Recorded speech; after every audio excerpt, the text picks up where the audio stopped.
What's up, everybody? It's Almega once more. Yeah, Indie Comic Sunday continues. Yes, folks, celebrating independent comic book creators. And right now, we got two awesome creators over here. Got the slice of life type high school based comic book. It's hysterical. And I have questions here because based on what I've read, my gosh, man, what type of high school did they go to? Jesus.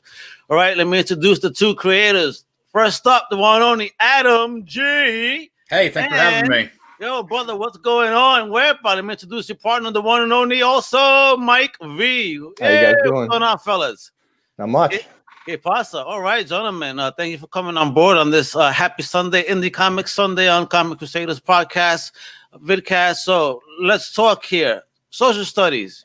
Cool book, man. Thanks for sending that over. I had a blast reading it, and I did kind of think a lot of junior high school moments that I've had that were maybe similar to to this book. So really cool. So just want to get into first your mindset before even this comic book got created. I always got to know what's your geekiness and what's your flavor. So let's start with you, Adam G.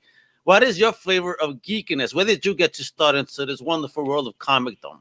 I would have to say Star Wars is the beginning of all the geekiness for me. I was probably 7 or 8 when I first discovered it, and it was just head first, all in from there.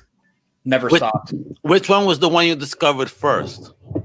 I want to say it was Return of the Jedi, actually, on like Sci-Fi Channel or whatever was around then. Gotcha. And what are you, Mike V? Star Wars is a big one, but even younger than that, I started out with, I don't know if anyone's going to remember it, but it was called Dino Riders. Oh my God!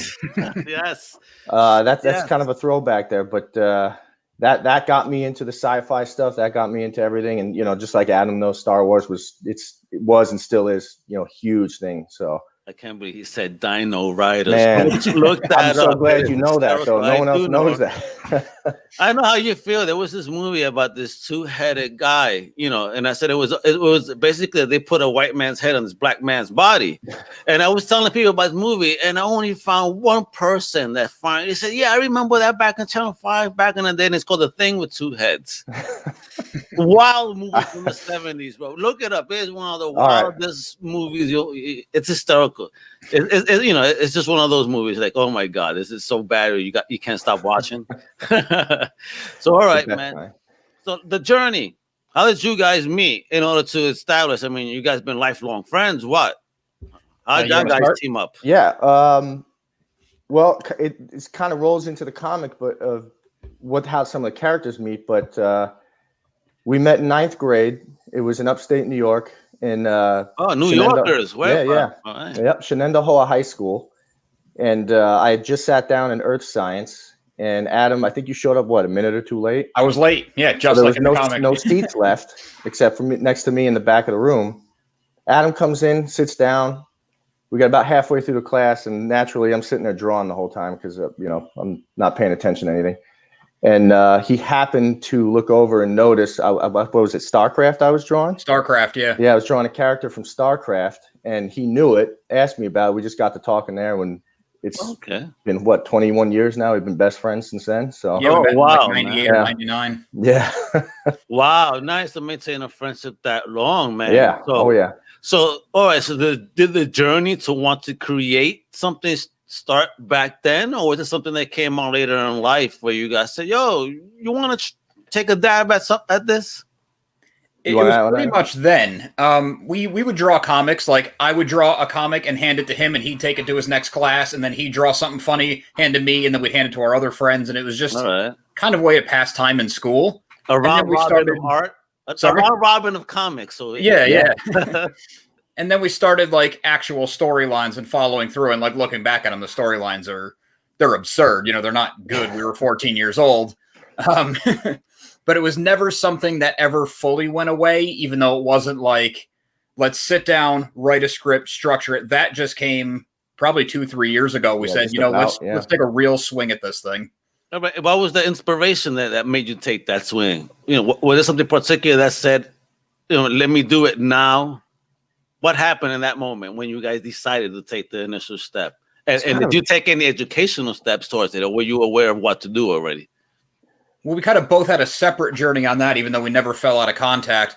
I was working a job I absolutely hated, but I had a lot of downtime during the day. and I had Microsoft Word. Like I couldn't go on all sorts of websites on my work computer, but I could use Word all I wanted. So I just started writing. And then I got in touch with Mike and I said, hey, I wrote these scripts about our old characters. Do you want to do this? And Mike, why don't you take over? You did take steps to professional development. Yeah, I mean, I didn't never finish my degree, but I started going to school for animation and graphic design. And a lot of that kind of helped towards where I am today for my art style. But it really was exactly what Adam said. He sent me a script one day and was like, hey, I wrote this up. What do you think about it? And when we look back on how we used to draw them, just like he said, that the storylines were absurd. It was basically making fun of something we saw or a person we knew. And it was so out there. There was really just inside jokes. But then I read this script and I was like, wow, that reads like a sitcom. And I was like, this goes perfect with the characters. It goes perfect with what we were trying to do. I was like, why don't we actually start launching this? And we just kind of kicked it into gear from there and started going. Gotcha. So that both of you have any publishing experience. So even in learning how to set this up, or was something, again, learning along the journey? That's mostly on Adam. He pretty much took the ball now. It's all learning as we go. It's all been like, you know the basics, you know what to look for, but then you have no idea how deep that rabbit hole goes until you jump into it. So I've illustrated things that have gotten published for other people, but never on my own path. Putting it out and this everything. Was the first time for us. Yeah. We're here being selfish. We're talking about, your journey here and about this book, right? And like, let's share with people over here and let's talk social studies a little bit. Sounds good. Right? And the cast. All right. So here's the cover of the first issue, right? Yep. Mm-hmm. So introduce us here. Who are these guys on the front cover? All right. So starting top right, working our way down. The blonde girl, her name is Vicky Valentine. Okay. The guy holding the camera with the gray eyeball, that's Turner. And he's got his arm around Lenny, who's the blonde kid. Behind Lenny is Roy. And then next to Lenny is Iris. And in the front, down in the bottom corner, that's Wes. Awesome. Okay. Are these based on any real folks in your life? So yes and no. The designs are kind of just made up, but the way we worked it is the personalities are aspects of our own personalities, our buddies' personalities, and then we just kind of assigned each of the characters, aspects of that. So, for example, Lenny, he's kind of like the shy, unsure kid. Yeah. And to be honest, that was me for most of my school career growing up. I was pretty shy. I wasn't talkative. I had trouble kind of doing the fitting in thing right at first, but you kind of realize who your real buddies are, and then you don't have to worry about it. So that's kind of his path and where his personality derives from. They're kind of like amalgamations of the two of us. Like if we separated our own personalities, like Lenny would be the insecure, shy part of both of us. Right. And then Turner is kind of the guy at 14, 15 we wanted to be. Nothing gets him down. Nothing really bothers him. He just kind of rolls with it with a goofy attitude. So he's more of like the wish fulfillment part of us. And Roy is just mad at the world. He doesn't know who he is. He doesn't know what he is. And he just, instead of getting down, he gets angry. And everyone in high school has felt that frustration of not knowing what to do or where you fit in or anything like that. So there's a lot of people experimenting and trying to be things they're not while hanging out with their friends. We never try to lay it on too heavy. Yeah, no, definitely not. And you saw that compliment about the art on the front cover, almost a Bill Blast cartoon style. Yeah, so my biggest inspiration for our style was 90s era Nicktoons. You know what I mean? It was colorful. It was it wasn't that blocky kind of Teen Titans style animation. It's more of the Rocko's Modern Life, Hey Arnold kind of genre of illustrations. That's kind of where I drew a lot of the inspiration from. So that's what I was trying to try to pay homage to. Somebody asked the same question I was wondering. I want to know why his eye is gray. So I got that one. Oh man, I gotta do some mental gymnastics on this one. But when I started drawing my own comics. Again, it was even before I met Adam. And I used to draw them with my brothers and sisters. I come from a family of 5 kids. And again, we used to pass the book around and each took turns drawing portions of it. But I had a character named Happy Dude. For some reason, he had 2 of the black eyes, kind of grayed out. And it was supposed to look like one of those smiley faces that you used to see in the 90s on the shirts. It was like, what mood are you today? Oh, okay. And in the old comics that I used to draw, and they were in these old marble notebooks with the blue lines on every page, so they looked like trash. But I know. but it was I was up all night with a little reading light drawing, and Turner came into that comic as one of those characters' cousins, and I wanted to differentiate them, so I just gave him one gray eye, one white eye. Okay. It doesn't make sense. It just ended up that way, and I kept it since I was probably 8, and we just kind of went with it. That's just who he is. It's just who he is. That's one of those things we never really asked the question. If you don't like him, don't look at him. Exactly. Yeah, there you go. Don't hate on the gray-eyed man. I dig it. Now let's take a look. Well, yeah, it is awesome. I definitely do understand and see that Nick style for sure. I really see it. Nice. It's awesome. So that Empire High School, based on anything real over here, home of the Plainsmen. Plainsman. Damn, that's Empire High School is actually a filler name in the script at first, just because we were from New York at the time, the Empire State. Yeah. So I just put Empire High School, figuring we'd figure out a funny name later. And we went to Shenendehowa, which is a huge school district in upstate New York, and the Plainsmen were their mascot. And it used to be, like the Washington football team just had to change their name because they should have a long time ago. It was a similar mascot to that when I was a kid. So we wanted to make some jokes on that and stuff, which we actually moved away from, but Empire High just kind of stuck because we just left it. And it is based on the high school we met in, which was, I think there was 800 kids in the graduating class. It was huge. I think it was 2,000 students per high school, and there were 2 high school buildings. That's how massive it was. Yeah. Oh, damn. We're so sorry for you guys, bro. That's where we get the cast of characters. Yeah. Wow. So I have someone here saying that has a very Garfield-ish style, Ed and Eddie look to it. Yeah, I can see the Ed and Eddie. Yeah, that was another one of my favorites growing up. So let's go. So here's another character, right? Bruce. Here we are walking. Oh man, I knew someone like that definitely was always passed out in class. It's like, why are you even coming to school for? What's the point? But I'm not absent. Right? I'm not absent. We find it fun recapturing that high school experience where it's like your whole world, even though most kids don't even want to be there. But and you see, and that's something you really capture in this panel right here. Look at these guys. She's miserable.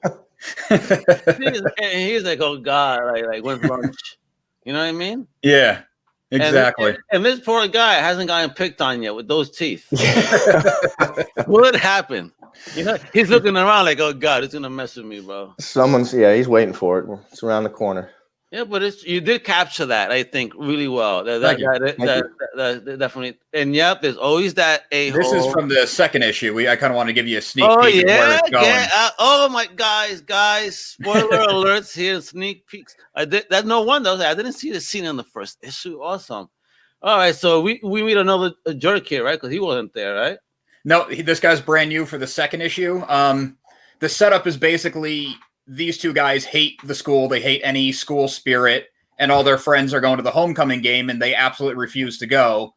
So, of course, all their friends are there. They show up anyway, but they have to mess with people. So they start flicking nickels into crowds, and they that's messed up. Get under the skin of the wrong guy. Yeah, and we're not saying we used to do that or anybody used to do that, but we'll leave it up to the reader to decide what's real and what's not. You do that shit in New York, you're gonna get lumped for real though. That's a fight. That's still a short fight. That's the only way, because no one knows who did it. All right. Yeah. Just the one person amongst your team that says, you know what? Why are you talking crap for? And then there it goes. I know exactly how it went down, man. Absolutely. Yeah, we're a bunch of bullies, folks. That's not. We do not promote no, and nor endorse this type of behavior. If you do this, shame on you. And that's actually without preaching to people. We're putting that into the story where there is some consequences for their carefree nonsense. I mean, look at this poor guy now. He got lumped with a nickel, bro. That's in Spanish called a chichong. Right, that's horrible, man. So what's going on here? So this is all the forthcoming issues. I mean, are you really this ahead in the storytelling? Yeah, these are all done. Oh, nice. And available or waiting? No, we're doing one a month. One a month. Oh man, just awesome. So right now, what's available now? The top left there, issue 1 High School, that one came out in early January, and then the next one over, Homecoming, that comes out early February. So it'll be one a month for the next 7 months while we get the second batch ready. Do you expect to be further ahead by the time issue 7 comes out? And if so, how much further ahead? Our tentative plan right now is that by the time issue 7 comes out, we'll have the next 6 done, and we're trying to release them in chapters like that. And we're going to take like 2 months from new issues and put them together in a trade, and then try to promote them and promote the trade. And then we'll do 1 issue a month all the way through chapter 2 for 6 months. The same deal, 2 months with a trade. And that's kind of our tentative schedule right now as we feel things out. And where can we get this? I mean, what's this publishing like, in this journey of yours? And also, look, a great question from one of the viewers. He goes, what demographic is this story for? Would you say is YA, kids, adult, PG, PG-13, R-rated? We definitely keep it PG-13. We didn't want to cross the line into R because we figured it would hopefully attract some younger readers and not like 8-10, but maybe early teen or coming right into high school. So we're kind of trying to do this 2-pronged thing where we think kids who are in middle school, maybe early high school, will find it relatable and be into it because kids generally read up a year or 2. Yeah. But we also wanted to hit people our age with the nostalgia thing. Oh, you hit that. Oh, great. Thank you. No, you really did. I enjoyed reading this, and I found myself chuckling and actually taking a moment to think back of those days in junior high school, where I've been around, folks like this, enduring situations. And I was left alone. Right. I was the beat guy in the corner of the lunchroom. Kids would come up to me that were rappers and would be like, hey, you know how to do a beat? I'm like, sure, because they were with headphones. The next thing you know, I'm making beats and we're rapping for lunch. For real, it looked like something out of Breaking. Nice. Yeah, it's fun. I'm really pleased that you guys are so far ahead, man. I can't believe that. That's a kudos on you to have worked this hard. I mean, how do you guys find the team? What's your your collaborative schedule? Like, how do you guys work together to create this? So generally speaking, Adam kind of, after we started getting the ball rolling with the first episode, he just took off with the writing. Started knocking out script after script, and I would honestly say, on an average week, we're on the phone with each other for probably an hour a day. Yeah, at least 5-6 days a week. An hour easily, a day. yeah. And I'm out in Washington State. He's in New York right now, so meeting up's kind of a impossibility. Oh, wow. So coast to coast, yeah, coast to coast. Yep. Yeah. Wow. So he'll call. We'll go over ideas. We'll run ideas by each other. We'll sit down and read the scripts. We'll change things, add jokes, take jokes out, whatever we think we need to do.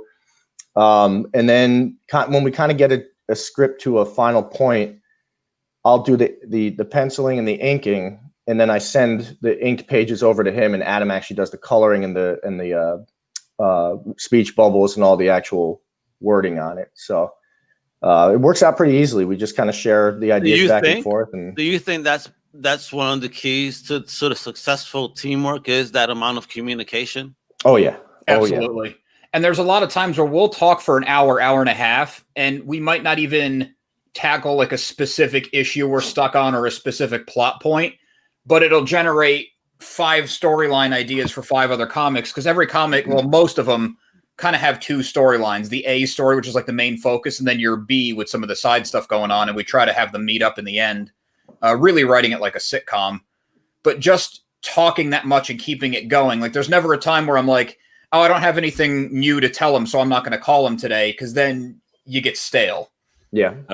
A salute to Full Blast as well. Full Blast Radio Watch and 6 Element of Hip Hop. Thank you guys for tuning in and asking questions and definitely being engaged. Now, again, I'm really impressed though that you're so far ahead. I love creators like this. That was one thing we were really sure that we wanted to do, because we almost released when we had the first one done. We said, this is done. Let's get it out there. Let's see what people think. And that's like, wait a minute. If we have one done, we only have 3 weeks to come up with the next one. And then we only have 3 weeks after that for the next one. Yeah. So let's give ourselves like a 7-month head start and really. So what would you say it has been one of the most difficult aspects of the journey? Shout out to Manny. Has there been any bumps in the road that you say that you've maybe learned from in the journey and getting this book out there? Probably 2 things. One is just work schedules getting in the way of stuff. Especially this last year has been kind of wacky, but I would say the other thing is trying to stay up with the times in terms of what kind of jokes are acceptable and what kind of content we're really trying to keep. We don't want to, just like Adam said, we don't want to cross the line anywhere. We want to keep as many readers as possible involved in it. So trying to kind of even that out was rougher at first, but I think we're really starting to get the stride now. So we've gone through phases where maybe it was like too soft and none of the jokes had any kind of edge or point at all. So we'd have to sharpen them up a little bit. But then at times we might have taken a joke maybe too far. I mean, I can't even think of an example of too far, because I think I was more playing it too cautious at times. And another thing that we're really trying to be conscious of is to not date it instantly. Like the characters never say like, hey, get a hold of me on Facebook, because Facebook might go the way of MySpace. And then our comic is already old, even if we only wrote it 6 months ago. Well, definitely. But now that Trump is off, I think that, a lot of the social media platforms may be safe for a while. Most likely, that's possible, yeah. Although hopefully they don't hinder our right to free speech. Yes. Yeah, hopefully. Anyway, I also want to show off the website, because I think you have a pretty cool website. It looks really well. And people should definitely, when they have an opportunity, visit there, because, they could also purchase the comic here, correct? Yep. Yes, you could definitely purchase the comic on the website. Right now, that's the only place. We do have all of the social medias active. I don't really even use social media personally, so using it for promotion, I'm trying. I'll get there, so please be patient with us. Get it done, kiddo. This is so worthy. I mean, look at this extended set of characters just in this image alone. So from what we see here, are we going to see any more of these characters maybe populate, the stories? Oh, yeah. For sure. This is a big thing we're building to. Each chapter we're doing is a season. So chapter 1 is fall when school starts. Chapter 2, winter. Then it goes into spring and then summer. And what you're seeing right here, this image, is like a culmination of the end of our summer storyline. Okay. So as you guys were creating this, was there in your mind also another avenue to want to maybe put this? Is this something you want to put into animation one day? Oh yeah. That's the ultimate goal. Without even thinking twice about it. That's something we were always thinking about doing. And I mean, if we could achieve that, it would be almost end all be all of our. Yeah, we'll get there.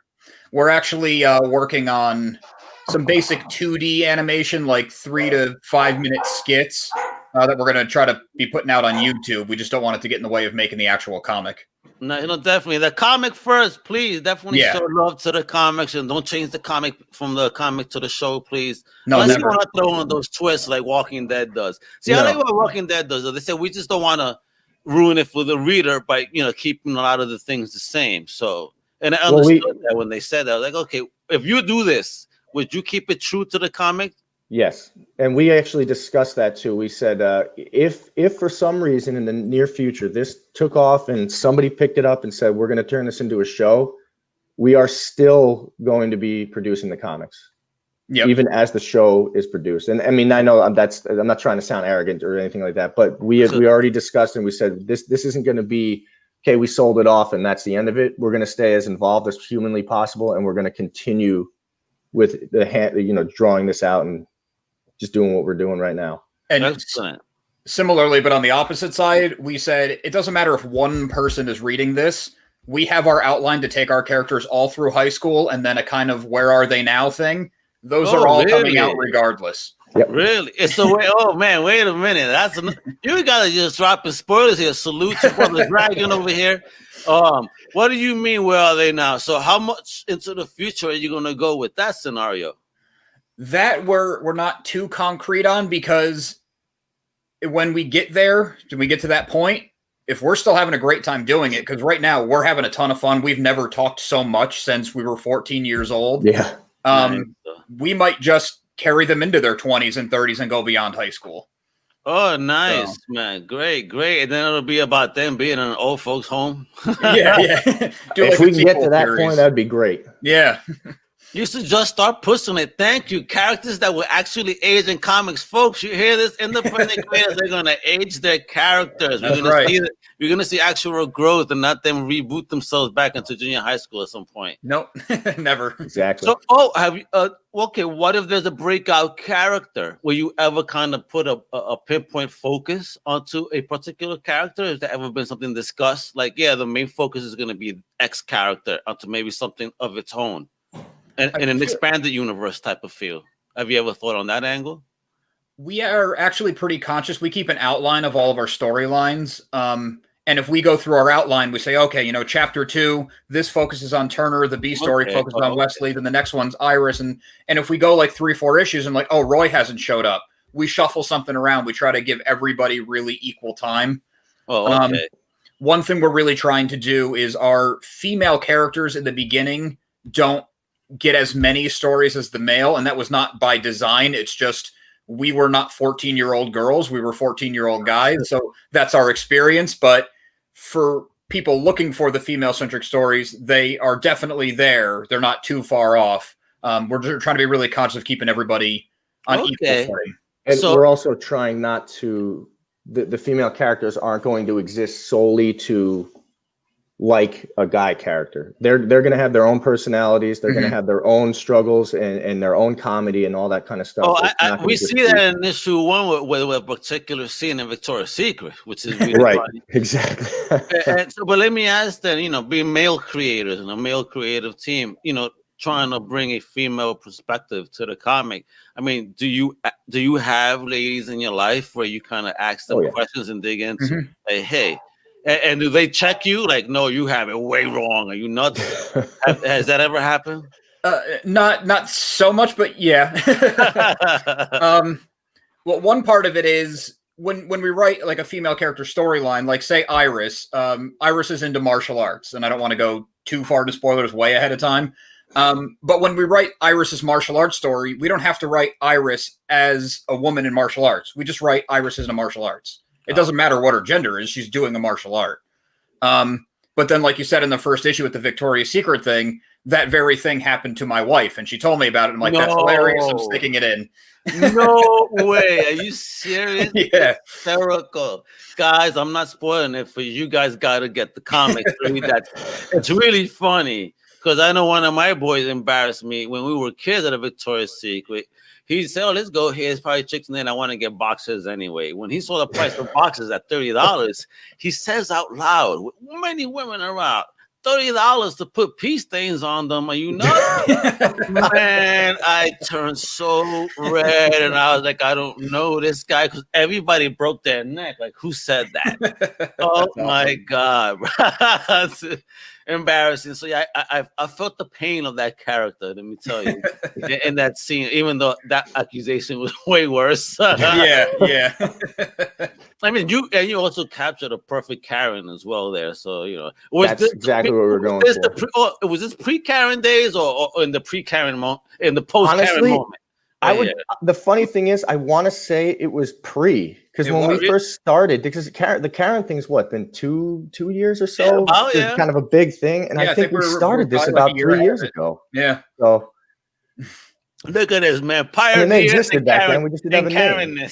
Yeah, exactly. Yeah, exactly. That type's always been around. Oh yeah, absolutely, man. But it's nice that they get in the forefront. I love the Halloween mask that they made of the Karen, which is hysterical.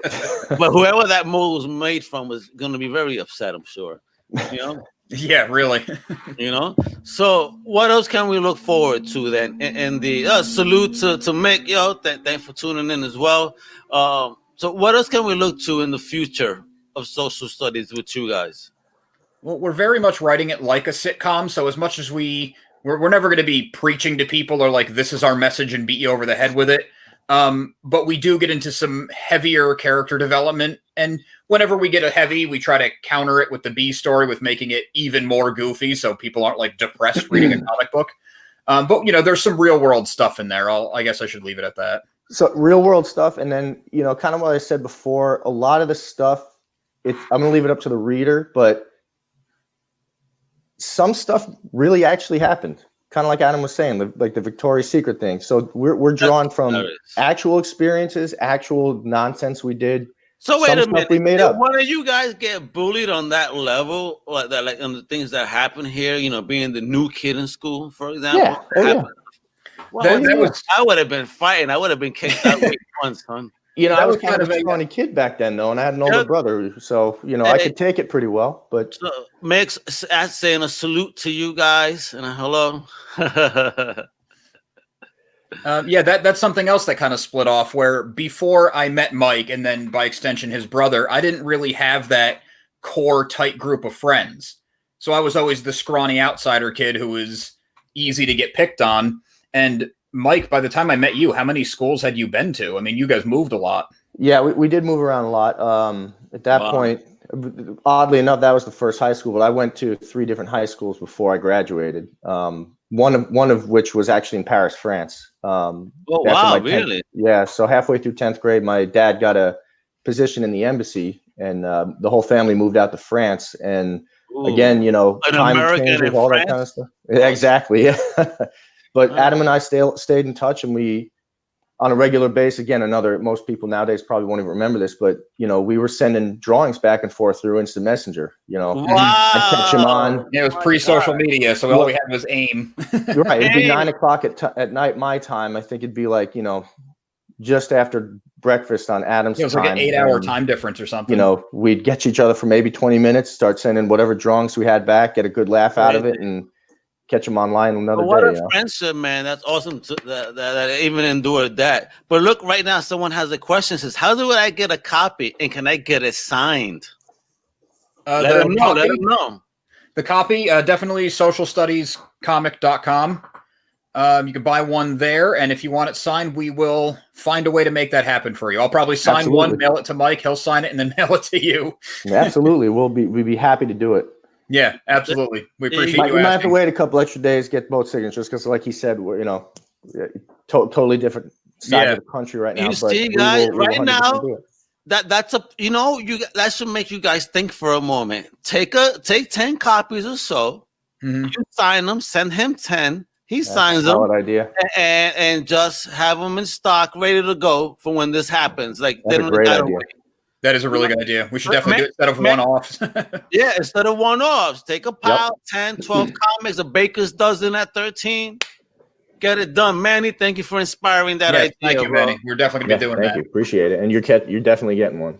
There you go, Manny. Yo, shout out. So visit the website here. Let me put this up again for you, Manny, because it seems you missed it earlier right there. Look, right. Come on, guy. What's wrong with you? Technology, right? There we go, right there. Go to that website, everyone. I encourage you. Go to this website. Check out this comic. I had a blast reading it. Honest to God. I really appreciate it so much. It's wonderful to see you again. Yo, I've been blessed today to talk to new creators on the scene.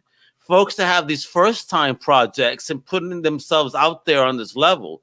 I mean, that takes bravery, you know, cojones to do that. It really does. And kudos to you both for creating such a wonderful project that I think, you know, both, you know, young adults, kids, adults will be able to enjoy. And the fact that, again, which is very impressive to me, that you're so many issues ahead that you're not going to let down fans. So right now, fans, for the next 7 months, you're not going to be let down. You're going to have a product. Right, exactly. Yes, thank you. Well, we, you know, looking back to the days of, like, we used to read a lot of web comics too, and there was always those ones that people were like, "Hey, this is going to be the next big one," and we'd start reading it, and I'd get 15 pages in. I'm like, "All right, waiting on that next page," and 2 months go by, and we're like, waiting on that next page, you know, Yeah. and nothing. And then it's, you know, 6 months go by, then they put a message up, oh, I'm on hiatus. It's like, I know. Huge letdown. Comic Crusaders hosts a webcomic. Right now it's called Rubinet. And Okay. that's based on, well, one of my fellow Comic Crusaders, one of my early and first Comic Crusaders, Garth Cremona, he passed away from cancer a couple of years ago.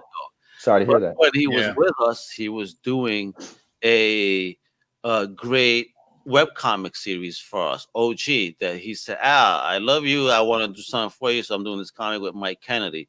Now Mike Kennedy, you know, contacted me late last year, says, hey, I finally have tons of pages with his story still going on. Do you want to do this? Oh, so every Wednesday I'm doing this, guys. So that's awesome. Yeah, that man. Awesome. So We will check his it out. spirit, you know, available, but it's a great story. I'm glad to be able to even do that. Thank you, Mick. He's like that I give great interviews with good energy, because why not? We got to keep it positive, right? And you have some great stuff with great energy that you know, again, the thing I love about your comic right now is that it's for everyone through a varied amount of ages. You know what I mean?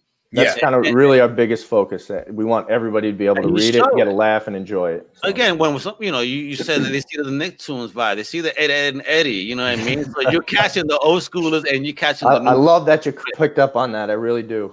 Shout out to Sixth Element, man. So, all right, fellas, this has been real fun, man. Thank you so much. Yeah, I really appreciate your time. Everybody's been watching. You guys have been awesome. I really look forward to seeing the next few issues. Send them over. What's the Comic Creators will love to you know, dig deep and actually review them and bring more love to folks, and you know, let them know how amazing the comic is. Absolutely. Thank you. So for our first endeavor, kudos to you. Thank you. Again, folks, let me share it before we leave. It's important. And I want you guys to verbally shout it out too, man. So where can they pick up the comic book today? Go to socialstudiescomic.com. You can pick up the comic. We have print and digital if you don't want to wait for shipping, and digital's only $3. So what do you have to lose? Nice. And where can they follow the comic book? You can follow the comic book, Twitter, Social Studies CB. We have our Instagram, Social Studies Comic, and Facebook is also Social Studies Comic. And what if they want to hit you up on an individual basis and show you love? What's your preferred platform for any type of communication for comic book talk? I guess Twitter is probably the best. Just and what's Social Studies CB. We will get back to you. Oh, excellent. There you go. And look over here. Sixth Element comment says, congrats, guys, on your first comic book. Thank you very much. Element. Appreciate it. And then and Mick says to the guys on the panel, was comics always your first passion for where we go? Oh, man. Was that always your first passion? Great question, Mick. For this meeting, go ahead. Yes, I'll start out with a kind of funny story, and I'm not making fun of my older brother. He's a huge inspiration for this, and he's my best friend. But I always loved doing it. I can't. Probably since the second grade, I was drawing comics. But one funny thing about it was my older brother was hard on me growing up, which is good. Kind of turned me into a stronger person.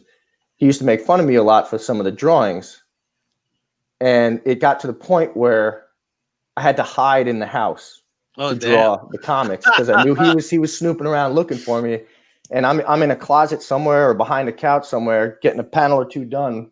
Then I'd have to scurry and hide it because he was looking around. So like, oh, shit, always a passion, but it was always something you know, it developed more into I didn't have to worry about it so much later in life. But so let me ask you though, when you are in your drawing room, do you still look around and see big bros around?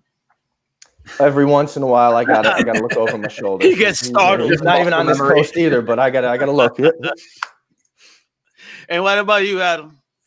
For this story, it was never a question. It was always comics. When I first got into writing, I wanted to write TV sitcom scripts. Okay. That was my kind of first foray into learning how do I format and how do I pace a story and things like that.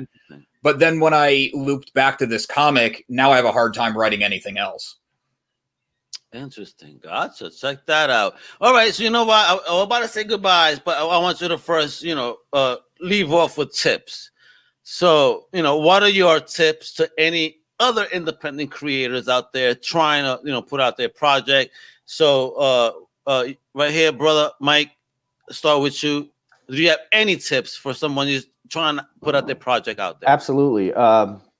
Just have the courage to do it, because I can tell you, I mean, this was nerve-wracking, especially when Adam was like, this is it, it's launching. I don't know why, but it caused a tremendous amount of anxiety for some reason. I'm like, I don't know why I'm stressing about this. Like, this is it, we're going to do it.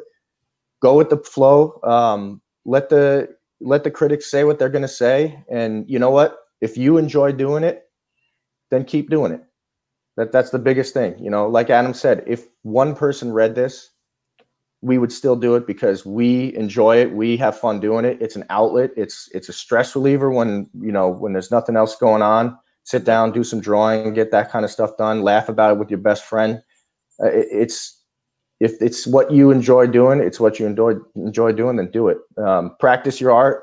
Take inspiration from other places. And just continually better yourself. That's the biggest thing I would say. Gotcha. And what about you, Adam? Any tips for these creators out there, trying to, put a project out there? I would say just keep moving, because they got to a point where, I mean, we're almost done with issue number 8, and we've written probably 20 of them. Wow. And we look back at issue 1 when we were getting it printed. We're like, let's come over it one more time. And we're like, oh man, like by the time we get to issue 3, the characters' voices are so much more defined. Or, oh, look, you're doing this with backgrounds, and it's a lot better in issue 4 than it was in issue 1. But it's like, we love our first issue, I'm not putting it down, but you're always going to improve. So don't edit forever. At some point, you just have to be like, this is it. This is the definitive version. It's getting out there. Because if you get in that self-doubt editing loop, you'll edit that one issue for the rest of your life. Yeah. Oh man, isn't that truth, man? And as Mick says, bro, it's never work when you enjoy. Exactly. Isn't that truth, man? Shout out to Mick, man. That's thank true, you, bro. Mick. And comics is a labor of love. I had no idea how long it took to do a single page in a comic book. Oh man, right? And just shout out to my International Comic Crusaders team. We're gonna have a new show next Sunday live. But we talk about Jack Kirby that had a page through rate, like he was doing tons of pages on a day, doing multiple comic books in a month, like. No one nowadays, I think, not even a computer could keep up with his ass. I don't think so. Do it. Right? How did this human do it? Right? Was he human even? He could have been one of those lizard people, bro. That's what I'm saying. Jack Kirby, 2 hours a night. The king, kiddo, for real. No, really, guys, thanks again for tuning in. Everybody, please make sure to follow. Please chip in. Support these amazing independent creators. Like they say, they're way ahead, which is key. You're going to get your stories for the next 7 months, and there's more to come. And it's fantastic. Adam, Mike, you guys absolutely ruled. I'm absolutely happy to have had you on today. It's been an absolute blast for me. All right? Thank you very much. Thank you so much. Super cool. A lot of fun. All right, my Crusaders, tune in, all right? Make sure, get tuned in and get Social Studies Comics, socialstudiescomic.com. And, of course, check out my familia at comiccrusaders.com and at undercovercapes.com. And with that, I'm out, mega hueva, para que tú sepas, Boris Supremo de Isabela. Woo! Hasta la próxima, baby.